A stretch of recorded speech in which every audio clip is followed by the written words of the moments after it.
Sis ramai tanya I, Wara macam mana nak jadi content creator? Content creator boleh buat duit ke? Ramai ingat jadi content creator ni nak kena glam je. Tak juga, penat sangat tahu. Awal memang struggle. Tanyalah mana-mana content creator. And you jangan ingat nak jadi content creator ni nak kena cantik je. Tak. Cantik tu bonus. Yang penting you kena ada value.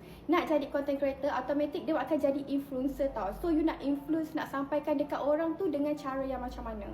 And then you kena cari niche you untuk orang follow up you. Kalau you minat masak, buat konten masak selalu.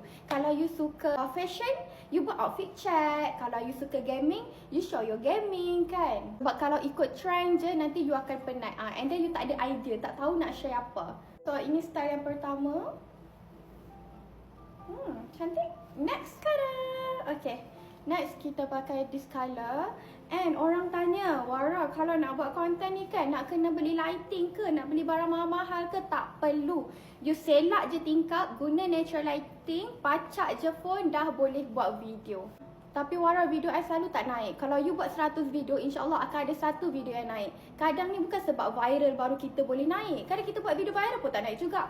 Bila orang selalu tengok you buat konten yang sama, orang minat lah nak follow you kan. Cantik juga.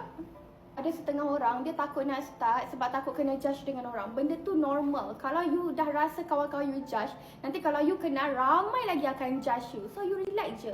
Follow the flow, janji apa yang you sampaikan tu benda yang baik-baik. Orang yang suka dia akan stay je dekat kita punya video. Kalau tak suka dia akan scroll je ke atas. Bila dah ada audience, bolehlah you buat affiliate, jana income sikit-sikit. Kalau brand lain minat tengok you punya content, dia akan approach you untuk buat review.